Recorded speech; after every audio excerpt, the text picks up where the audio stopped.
Hey guys, j'espère que vous allez bien, c'est Mr. Spears. Aujourd'hui on va parler de Megan Thee Stallion. Comme vous avez vu le titre, vous avez cliqué dessus parce que vous avez kiffé Megan, ou alors vous avez dit mais c'est qui cette go, on la connaît pas. Du coup je suis là pour répondre à vos questions, à vraiment parler de toute sa story, ses dramas, sa tristesse, son évolution dans la musique, etc. Donc j'espère que t'es posé chez toi, en voiture, dans le métro, dans ton sofa. Qui dit sofa encore aujourd'hui? Personne. Bref, peu importe. Là, il faut que tu sois posé parce qu'on va vraiment parler de toutes les choses de sa vie. Voilà, j'en dis pas plus, je vous lance le générique.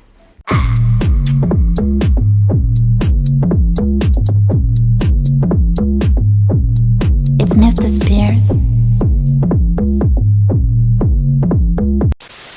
Bon, déjà, j'espère que t'as kiffé le générique. Je vous avais prévenu qu'il y allait avoir un petit indice dans le générique sur ma prochaine vidéo. Et il y avait donc Megan. Pardon. Ce qui veut dire que j'allais parler de Megan dans ma prochaine vidéo. Megan est née en 1995, elle a grandi au Texas avec sa mère parce que son père est malheureusement en prison pendant ce temps-là jusqu'à ses 8 ans pour possession d'armes. Donc Megan, elle a grandi dans le Texas, à Houston, elle allait à l'école, etc. comme une fille lambda. Et elle a eu des petits problèmes en fait à l'école. Et sa mère, elle a mis Megan en place, elle lui a dit même si t'es à l'école et tout, ne te laisse pas faire. Elle est toute quoi. J'ai dit que ça ne tient pas la bouche à moi. Arrête, Anna, et ne me regarde pas comme ça non plus, mais arrête. Qu'est-ce que je veux? Du coup, Megan, elle a fait quoi? Elle a écouté sa mère. Sa mère était rappeuse, elle était connue sous le nom de Hollywood. Quand elle était jeune, elle l'amenait avec elle au studio. Et c'est là que Megan, elle a commencé tout simplement à avoir le kiff du rap, le kiff du studio, le kiff des prods et tout. À l'âge de 8 ans, son père sort de prison et crée vraiment un lien avec sa fille. D'après ce qu'elle avait dit dans une interview, elle le voyait tous les jours. Son père était vraiment présent pour sa mère, dans le respect pour elle et dans le respect pour sa mère, qui lui a inculqué du coup de grandes valeurs. Premier élément tragique dans la vie de Megan, elle va perdre son père à l'âge de 15 ans seulement. Elle perd son père à 15 ans, bien que depuis tout ce temps, elle rappe en cachette. Parce que Megan, il faut savoir que quand sa mère, elle rappait en studio et tout, elle savait rapper. Elle s'est dit, mais girl, moi aussi je veux faire ça. Mais elle s'est dit, attends, j'ai un peu honte là, parce que ma mère, elle est rappeuse, imagine, elle me dit que j'ai pas de talent. Donc elle a attendu 18 ans, elle a porté ses excuse me mom, I can rap. Sa mère, elle a dit, comment ça tu peux rapper? Show me what you got. Et là, elle a commencé à rapper. Run me from the motherfucking top. Run me from the top. Real motherfucking high girl shit. I'm not your better, your casa don't sleep on me. Look like a lick, then I'm putting a freak on them. All of these niggas is begging to hang, cause my bitch a young thug and I'm the rich homie. Boy. Oh, on va attendre que tu sois majeur parce que là les paroles c'est pas trop ça. Sa mère a eu peur pour du coup son image tout simplement parce qu'elle était mineure. Pour sa mère c'était vraiment important les études, donc elle lui a dit ici je te dis tu te lèves, tu vas t'habiller, tu viens travailler avec ma fille, t'as compris? Du coup Megan elle s'est dit bon allez je vais respecter le choix de ma mère, je vais pas la décevoir, donc je vais aller à l'université et je vais bosser. À l'âge de 21 ans, Megan décide de commencer le rap avec sa mère, parce que sa mère elle était dans un label indépendant, donc elle a clairement dit écoute ma fille, tu vas venir dans mon label et on va faire tes sons. Du coup elle commence à sortir un premier son, Like a Stallion, sorti en avril 2016. Ça a bien marché, elle commence à se faire connaître dans sa ville, etc. Les gens commencent à se dire Megan can rap. Elle se fait un petit nom de rappeuse dans sa ville. Le 21 janvier 2016, elle sort sa première mixtape qui s'appelle Rich Ratchet sur le label indépendant de sa mère.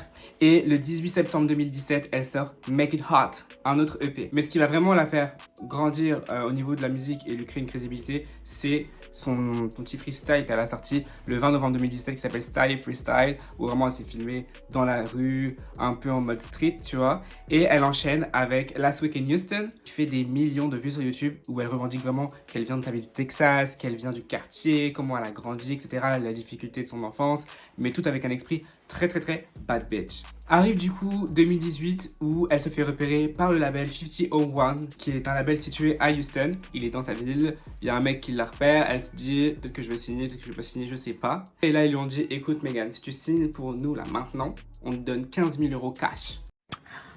J'hésite, je sais pas trop. Donc qu'est-ce qu'elle a fait? Elle s'est dit, bon, je pèse le pour et le contre, moi et ma mère on galère financièrement. Elle s'est dit, j'ai pas le choix, il faut que j'accepte. Le label 5001 était composé vraiment que d'artistes masculins. Donc ça a été la première artiste féminine à signer dans ce label. Parce qu'il y avait déjà Migos, etc. qui étaient dedans. À côté de ça, elle signe chez 300 Entertainment parce que oui, vous pouvez être sur plusieurs labels pour différentes choses. 5001, c'était du coup un peu son label mère et 300 Entertainment, c'était surtout pour sa distribution. Elle sort alors son EP en 2018 toujours et ça a été vraiment très bien accueilli. Du coup, son label était grave content et ils se sont dit ok, là, on va investir sur elle parce qu'il faut faire quelque chose. Elle a quelque chose de différent, je sais pas expliquer, c'est comme la chanson de France Gall quoi. Elle l'a. ce petit supplément d'âme, ce petit plus, voilà. Elle entre pour la première fois dans le classement du Billboard Hot 100 où elle obtiendra la 65e place avec Big Holy Freak. Le son a été certifié 2 fois disque de platine aux USA. Donc là, tout va bien pour elle, elle est au top du top, elle commence un peu à se faire connaître partout, mais malheureusement, on apprend que sa mère a un cancer. Du coup, ça a vraiment anéanti Meghan dans sa vie, vraiment hard. Malgré tout ça, sa mère, qui était sa manager à l'époque, continue vraiment d'aller au studio avec Meghan, de la soutenir. En 2019, malheureusement, sa mère décède suite à son cancer. Quelques mois avant la sortie de sa mixtape Fever, qui est sorti du coup le 17 mai 2019. Donc vraiment ça a été un gros coup de massue pour elle, vraiment très gros coup dur. Elle a à peine le temps de se remettre du décès de sa mère que 3 semaines après, sa grand-mère décède. Grosse déception pour Meghan et tristesse. Le problème avec Meghan, c'est que du coup depuis la mort de sa mère, elle n'a plus de manager. Donc elle va devoir en trouver un autre. C'est pour ça alors qu'elle signe chez Roc Nation, qui est donc le label de Jay-Z, pour du management. Vraiment c'est que pour le management, hein. Elle est toujours chez 5001. Elle est toujours chez 300 Entertainment pour la distrib. Et là, elle signe du coup, en plus de ça, chez Roc Nation, qui appartient à Jay-Z, pour le management. Sauf que là, commence le drama, encore une fois. Meghan, elle arrive là-bas. Ils commencent à regarder un peu les contrats. Et là, ils lui disent, montre-moi ton contrat de 5001, on va regarder où t'en es, etc. Parce que du coup, c'est pour le management. Les avocats, du coup, de Roc Nation regardent son contrat et ils disent, mais ma chérie, t'as signé un contrat à 360 ?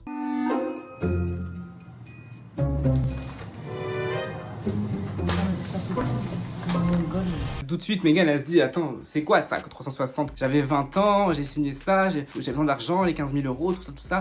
Vraiment, dans le rap game, les contrats 360, c'est vraiment les pires, c'est vraiment cause de gros soucis. Dans le contrat, il est indiqué que Meghan ne touche que 60% des royalties. Et tout le reste, du coup, dans ces 60%, il faut qu'elle paye les featuring, les ingé-sons, les mixeurs, etc. Que chaque représentation extérieure, donc les concerts, les émissions de télévision, 30% viennent du coup à 5001. Si Meghan, elle décide demain d'ouvrir une marque de bijoux, d'ouvrir un salon de thé, d'ouvrir une marque de vêtements, et bah, même si son label n'a pas mis 1 centime dedans, qu'il n'a pas bougé le petit doigt pour ça, ils prennent également leur argent dessus. Meghan, elle ne savait pas tout ça. Et quand elle est arrivée dans le label et que les avocats ont commencé à tout lui raconter, elle commence à se dire ok, bon, vous savez quoi les gars, je vais aller voir du coup mon label et je vais aller discuter avec eux. Sauf que son label, ils sont vus arriver la petite sauce là. Étonné, je dis mais qu'est-ce qu'elle fout là celle-là ? Son label lui dit non mais en fait c'est archi mort, tu crois vraiment que tu vas changer de contrat comme ça ? T'as signé pour 5 ans, tu restes pour 5 ans. Son label l'a mal pris et ils lui ont dit tu sais quoi, on n'a plus le budget pour tes EP et pour tes projets musicaux. Badaboum ! Gros drama. Alors là c'était le gros drama, elle fait même des lives Instagram où du coup elle explique le problème à ses fans en mode tu peux pas sortir de chansons, je vais donc devoir aller porter plainte contre mon label, etc. Car oui, elle a porté plainte contre son label pour pouvoir être libérée de ce contrat. Il va être juridique, etc. Les procès, ça met du temps, ça met même des années des fois. Elle commence à flipper, elle commence à se dire mais moi je vais pouvoir ne pas sortir de son pendant X années, c'est pas possible, genre je peux pas. Après des batailles juridiques, elle arrive quand même à sortir des sons, etc. Avoir un petit accord avec eux, mais le contrat sera pas renégocié malheureusement pour elle. Mais comme elle sait qu'il faut qu'elle sorte des sons, et bah elle le fait quand même. On arrive donc en 2019 et là, elle fait le plus gros feat de sa life, en tout cas pour le moment, avec Nicki Minaj. Elle fait donc le feat avec Nicki Minaj en 2019 sur Hot Girl Summer. Donc elle a été validée par la Queen. Et oui, c'est pas rien. Nicki Minaj l'a repéré. Le son est arrivé 7ème au Billboard Hot 100, donc vraiment bonne place quand même. Ensuite, elle gagne aussi des BET Awards, quelques récompenses pour le son. C'était mais vraiment le son de l'été. Et il sera certifié donc 2 fois disque de platine, donc c'est pas rien. On est dans le contexte où elle se fait valider par Nicki et donc par les fans de Nicki Minaj. Et il y a eu d'ailleurs des dramas là-dessus en disant ouais t'as volé les fans à Nicki, etc. Non pas du tout. C'est juste qu'en fait si t'es fan de rap, tu vas peut-être kiffer d'autres rappeuses. Mais ça veut pas dire que tu voles les fans de quelqu'un d'autre. Enfin bref, ça c'est juste mon avis. Pour moi, elle a juste grave géré le son avec le feat et voilà, c'est tout. Mais bon, après, c'est à business is business. Hein. Et là, elle se dit, bon là les gars, il faut absolument que je sorte mon EP parce que là, j'ai pas le choix. C'est maintenant où je suis dans mon era, tu vois, de rappeuse. Il faut vraiment que là, je sorte maintenant mon EP. Elle sort son EP qui s'appellera Sugar le 6 mars 2020. C'est juste la continuité un peu de son feat avec Nicki. Les gens commencent à vraiment écouter du Megan Thee Stallion. Elles se disent vraiment, bah c'est la rappeuse à suivre quoi. Quelques mois après le fameux drame avec Tory Lanez où Tory Lanez, pour ceux qui prononcent comme ça. Je vais pas passer diplôme dessus, hein, parce que vraiment, il y a plein de vidéos sur internet, vous pouvez regarder. Vous tapez Tory Lanez, Megan Thee Stallion, et là vous allez trouver tout ce que vous voulez. En été 2020, Megan, elle était en vacances, petite soirée chill avec du coup ses amis. Bon, ses amis c'est pas n'importe qui, hein. Elle faisait même un live Instagram dans la piscine avec Kylie Jenner, parce que la soirée c'était chez Kylie. Elle était chez Kylie Jenner, ça boit, ça rigole, ça chante, ça twerk, ça danse. Du coup, elle rentre en voiture avec Tory Lanez, sa meilleure amie, et elle-même du coup. Ils prennent la voiture. Tory Lanez, malheureusement, lui aurait tiré dessus. Voilà, donc tout va bien. On est aux States, on a des flingues. Donc elle, quand elle sort de la voiture, il y avait un hélicoptère, les flics tout autour, etc. Elle était en flip. D'ailleurs, elle l'a clairement dit. I didn't want them to kill any of us or shoot any of us. So I just said I stepped on glass because I didn't. Why did you say that? Why didn't you say he shot me? I didn't. For some reason, I was just trying to protect all of us because I didn't want them to kill us. I didn't want to see anybody die. Half the time, I just want to pick up the phone and call my mama and be like, "What do I do?" Like, it's too much. I feel crazy. I'm sad. Like. And I feel like I have to hold it in because I have to be strong. Le soir même, du coup, les flics embarquent Tory Lanez. L'hôpital prend en charge Megan Thee Stallion. Et Megan se fait du coup enlever les fragments balles qu'elle avait dans les pieds. Au final, la justice a tranché. Megan a eu gain de cause entre guillemets. Tory Lanez a été relâché avec une caution. Il n'a pas le droit d'approcher Megan de moins de 100 mètres. Et il a une restriction aussi sur le fait qu'il n'a pas le droit de la contacter. Arrive ensuite l'été 2020. Et qui dit été 2020 dit le son WAP avec Cardi B. Donc Megan Thee Stallion fait son feat avec Cardi B, elle pose son petit verse sur WAP et là c'est l'hécatombe. C'est-à-dire que là vraiment même en France les gens ne connaissaient pas encore Megan Thee Stallion correctement, à part ceux qui sont vraiment à fond dans le rap. Et donc là vraiment avec WAP elle a vraiment su montrer qui elle était. Le disque a été certifié 7 fois disque de platine, c'est un clip qui a été vu 472 millions de fois sur YouTube. Le son est devenu clairement viral sur TikTok, vous l'avez tous vu, le challenge de WAP, tout le monde l'a fait, tout le monde en parlait. Et donc encore une fois, elle est dans la era de WAP, elle se dit là, maintenant que tout le monde commence à me connaître, il faut que je sorte dès maintenant un nouveau album, donc son premier album, hein, Good News. Dans cet album, il y a des sons qui vont péter, comme le son Body. Ou encore Cry Baby. Dedans, on retrouve des feats de malades comme Young Thug, Big Sean, SZA, mais surtout Beyoncé. Queen Beyoncé qui fait donc le remix de Savage, un son qui était déjà sorti du coup de Megan, mais du coup sans featuring. Donc elle vient poser sa voix sur Savage. Et là c'est l'hécatombe, hein, vous connaissez. Vous vous rappelez pendant le confinement, on était tous là en mode... Oh, on n'en pouvait plus de ce son, je me rappelle, j'en pouvais plus, j'étais en train de câbler. Bon, bref, vous avez compris, en 2020, c'était vraiment le son que tout le monde a entendu via TikTok et ça a fait péter encore plus Megan Thee Stallion. Bon, du coup, le point positif, c'est que ça l'a fait grave connaître. Le son a gagné des awards, etc. Il a été hyper bien accueilli aussi et ça l'a rendu connu encore plus qu'elle ne l'était. First of all, I told Fierce I'm gonna bring my paper up here this time because I'm not gonna forget to thank nobody. And now Beyonce came up here, bro. I definitely want to say thank you to Beyonce. If you know me, you have to know that ever since I was little, I was like, you know what? One day I'm gonna grow up and I'm gonna be like the rap Beyonce. That was definitely my goal. And I remember I went to the rodeo for the first time and I saw Destiny's Child perform and I was like, you know what? Yes, I'm about to go hard. I love her work ethic. I love the way she is. I love the way she carries herself. And my mama will always be like, Megan, what would Beyonce do? And I'm always like, you know what? What would Beyonce do? But let me make it a little ratchet. On arrive maintenant en 2021. Vous pensiez qu'elle faisait quoi là pendant les 3 ans où elle est en train de percer et tout, où elle twerkait avec Beyoncé? Et ben en fait elle continuait les études. Et oui, elle n'a pas arrêté. Elle était tout le temps en train de faire son diplôme de santé. Franchement c'est ma girl, genre, pour honorer justement les paroles de sa mère, tenir en tout cas sa promesse. Elle a continué son diplôme. Megan c'est trop ma go, je vous jure je l'aime trop. Donc Megan a eu son diplôme, elle a été récupérée à l'université. Non mais franchement ça m'a trop fait rire, il y avait des gardes du corps.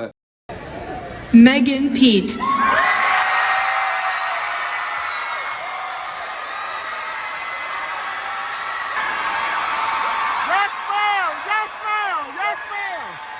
Yes, Elle a précisé dans une interview, alors je cite, « Je voulais vraiment devenir administrative d'hôpital, mais je savais que je voulais devenir Megan Thee Stallion. Je me disais, qu'est-ce que je peux faire? Tu sais quoi? Je vais ouvrir une maison médicalisée et grâce à l'argent que je vais faire avec mon rap, je vais mettre mes camarades dedans et la faire tourner. » Alors pourquoi est-ce qu'elle a voulu ouvrir un EHPAD, une maison médicalisée? C'est parce qu'elle a grandi avec sa grand-mère qui s'occupait de son arrière-grand-mère quand elle était jeune, durant son enfance. Elle s'est dit vraiment dans ma ville il manque de centres hospitaliers pour justement aider à ce genre de situation. Donc vraiment Megan, elle est tellement, mais ouais, je l'aime trop. En 2021, il y a eu aussi une tempête dans sa ville et donc financièrement parlant, elle a aidé sa ville pour les rénovations, les choses pour aider les gens tout simplement qui avaient perdu leur maison. Durant la pandémie du Covid, elle a aussi beaucoup aidé les sans-abri. Récemment, avec les lois qui ont interdit l'avortement au Texas, elle a vraiment aussi donné son avis publiquement. C'est une femme très engagée, je trouve, quand même, malgré tout ce qu'on peut croire. Ouais, c'est une rappeuse, elle parle que de sexe. Non, en fait, c'est une rappeuse, mais c'est un personnage aussi. Il faut savoir que tout le monde se crée des personnages. Lady Gaga la première l'a fait. Enfin, je veux dire, dans l'industrie musicale, c'est normal de se créer des personnages. Tu pars un peu de ta personnalité pour créer ton personnage. Il y a même eu une cérémonie où le maire de la ville lui a remis les clés de la ville. Donc, c'est comme si on remettait un peu une médaille à quelqu'un. On va dire ça comme ça. Quand tu sais, quand le président remet la médaille de l'honneur, etc. à quelqu'un. En fait, elle s'investit tellement dans sa ville et tout ce qu'elle a fait pour sa ville qu'il fallait la remercier et donc on lui a donné les clés de sa ville. En octobre 2021, Megan décide de sortir un album, donc son deuxième album, Something for the Hotties. Il atteindra la 5e place au Billboard 200. Personnellement, pour moi, les titres qui se démarquent, c'est Megan's Piano et Touch It. On arrive maintenant en 2022. Bah écoutez, dans sa vie, elle est toujours en train de faire des performances avec des concerts, des festivals, etc. D'ailleurs, elle est venue à Lollapalooza en France cet été. J'y étais et c'était un truc de dingue.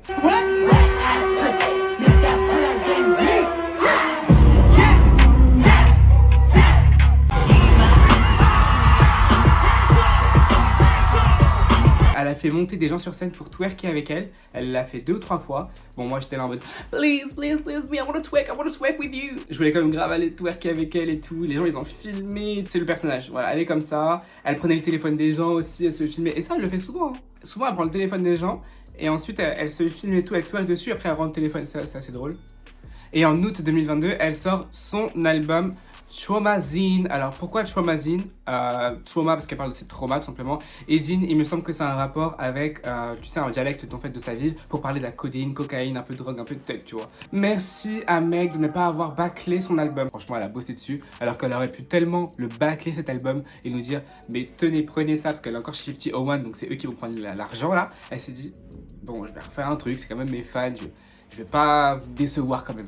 Donc à la première écoute, c'était pas quelque chose vraiment que j'ai kiffé, mais avec une deuxième écoute, en regardant les paroles, etc., j'ai surkiffé l'album. Maintenant, je le saigne, genre je la stream. Et franchement, je vous conseille d'aller regarder les paroles parce que dans cet album, elle parle vraiment de ce qui lui est arrivé. Et là, on va parler de Her, qui est quand même son lead single. Her, she, it's me.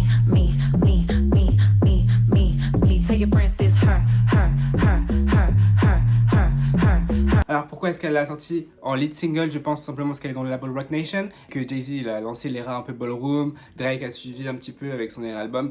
Donc pour rester un peu dans le mood, je pense que c'est pour ça qu'elle a fait ce choix-là de mettre ce son-là. Il a pas plu à tout le monde. J'ai vu aussi tout simplement le nombre de vues de son clip, ça a fait 4 millions pour l'instant, alors que bon, elle mérite plus. Franchement, le son il est vraiment cool.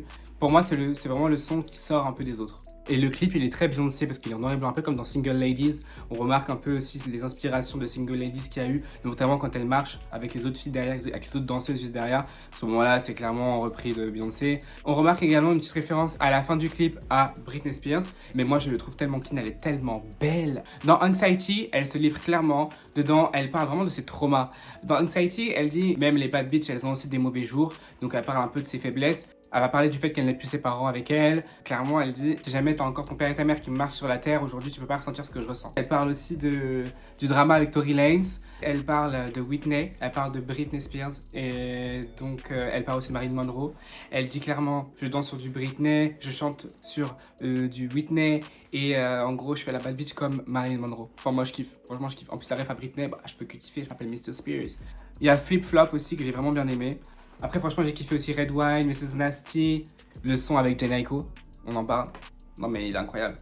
Donc pour faire la promo de son album, je sais qu'elle a été chez Jimmy Fallon, où elle a donc du coup fait les petits jeux avec lui. Elle a également été sur une petite émission du média Revolt TV, où elle a été du coup interviewée par une rappeuse américaine qui s'appelle Young Miami. What is your favorite song that you recorded on the album? I feel like every song I record is like my favorite song, but like one of the more personal songs that I'm like more proud of is like Anxiety, because this is like the first time I ever talked about some real shit that I was going through and like how I was feeling. And I kind of like wrote it for myself and like for my mama. So I was like, okay, like I'm real proud for like spitting it out like on a track, like for everybody to hear. Mais après, pourquoi est-ce que Megan ne marche pas autant que les autres rappeuses? Je pense que c'est parce que dans son rap, elle varie pas assez son flow, tu vois. Megan, elle fait tout le temps alors que Nicki Minaj, elle va te faire quand même différents flows. Genre, on l'a bien vu dans une chanson, elle peut enchaîner des mots super rapides, ensuite lent, ensuite chantonner un peu, ensuite... Enfin voilà, il y a un peu de la variation. Alors qu'avec Megan Thee Stallion, bah, c'est toujours la même chose. Entre guillemets, niveau flow. Mais moi, je kiffe, parce que ça me dérange pas. J'adore son flow et ça me dérange pas du tout qu'elle fasse pas d'autres flows. Mais pour le prochain album, moi, j'attendrais vraiment à ce qu'elle change un peu et qu'elle sorte en tout cas de sa zone de confort pour qu'elle nous propose des sons un peu différents où elle se met à rapper avec des flows différents dans une même chanson. Franchement, ça serait pas mal. Fin août 2022, Megan va réaliser aussi la couverture du numéro d'automne du New York Magazine avec un outfit noir et blanc vraiment incroyable. Megan Thee Stallion rejoint officiellement en 2022 le MCU.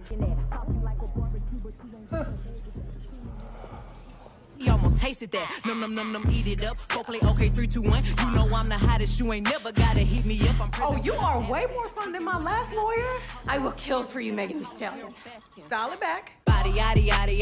Donc je sais qu'en France, c'est très mal vu quand quelqu'un qui chante devient acteur ou inversement quand un acteur devient chanteur et qu'il est un peu sur différentes facettes. Honnêtement, tant qu'elle est heureuse et qu'elle fait ce qu'elle aime, moi ça me va. Bon les gars, du coup, la vidéo elle est terminée. J'espère que ça vous a plu, que ce petit format un peu différent, bah ça change clairement de ce que je fais d'habitude. Ça me tenait vraiment à cœur de parler de Megan parce que je me suis mis à écouter Megan il y a peut-être 1 an. Je l'ai vue cet été et là je me suis dit ok non, il faut vraiment que je parle de cette nana là parce qu'elle est incroyable et je pense qu'elle est sous-cotée. Et elle est vraiment passée par des étapes qui sont compliquées, elle n'a pas eu une vie facile, donc arriver là où elle en est aujourd'hui pour moi je trouve ça juste incroyable et elle a des valeurs que j'adore. J'espère quand même que tu vas la kiffer avec tout ce que j'ai fait là comme travail. Si là avec tout ce que j'ai dit sur elle et que tu l'aimes pas mon pauvre, je tiens à préciser que dans cette vidéo je risque de faire des erreurs, je suis humain, je ne suis pas dans la vie de Megan et malgré mes recherches il se peut que je fasse des erreurs. Si jamais vous voyez que je dis des choses qui ne sont pas correctes ou exactement correctes, vous pouvez me dire en commentaire, oui non tu t'es trompé là, mais ne venez pas m'insulter s'il vous plaît, je veux pas être dans la sauce. Du coup, on se retrouve dans une prochaine vidéo. Ciao ciao.